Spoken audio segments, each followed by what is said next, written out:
This is a true life story of a powerful king of Babylon who was humbled by God. Long ago, in the glorious city of Babylon, there lived a king named Nebuchadnezzar. He was the most powerful man on earth. His palace was magnificent, with golden walls and marble floors. People from all over the world came to see his great city, especially the Hanging Gardens, one of the wonders of the world. One day, Nebuchadnezzar stood on his balcony. He looked at the city below and said to himself, "Look at this great city of Babylon. I built it with my own power. It is for my glory." But God, the Most High, was watching the king. He was displeased with Nebuchadnezzar's pride and decided to teach him a lesson. That night, Nebuchadnezzar had a strange and terrifying dream. Animals rested under its shade. Birds sang in its branches. But suddenly, a voice from heaven thundered, "Cut down the tree, strip off its leaves and scatter its fruit. Let the stump remain, but let it live like an animal for 7 years. Let its mind be changed to that of a beast." When the king woke up, he was frightened. He called his wise men and magicians, but no one could explain the dream. Finally, Daniel, a servant of God, came to the king. "O king," Daniel said, "this dream is about you. You are the great tree. But because of your pride, God will humble you.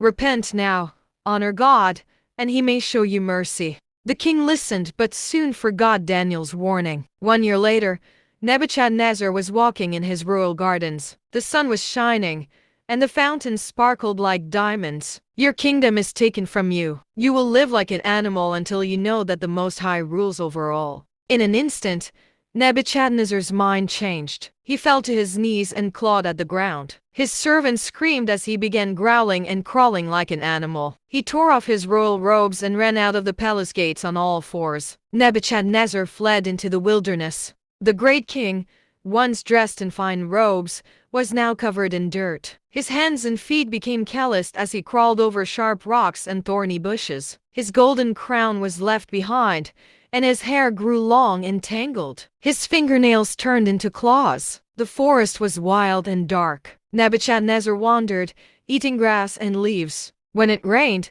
the king had no shelter. He crouched under trees, but the rain still soaked him. The water ran down his face, washing away the dirt but making him shiver with cold. Thunder roared above, and lightning flashed, illuminating his wild eyes. He curled up on the wet ground, trembling as the storm poured over him. When the rain stopped, Nebuchadnezzar looked like a creature from a nightmare. His hair was wet and matted, sticking to his face. Mud clung to his skin, and his clothes, now rags, hung from his body. He howled into the night like a beast. Day after day, Nebuchadnezzar roamed the forest. He ate grass like the cattle, tore leaves from bushes, and drank water from muddy puddles. His body became lean and rough, his nails like talons, his hair like feathers. The villagers nearby whispered stories of a wild man in the woods. Some said it was the king of Babylon, but no one dared to go near him. At that moment, Nebuchadnezzar felt his mind clear. He looked at his hands and saw that they were no longer claws. His hair fell away,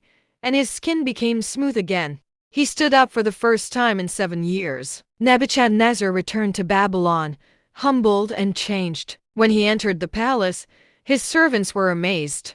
The king told them, "I was proud, and God humbled me. Now I know that the Most High rules over all the kingdoms of the earth. His power lasts forever." From that day, Nebuchadnezzar praised God and ruled his kingdom with humility. The story emphasizes that God is the ultimate ruler over all kingdoms and people. Do you learn something different? Please share yours if you do. Thanks for watching. Please share, subscribe and like this video.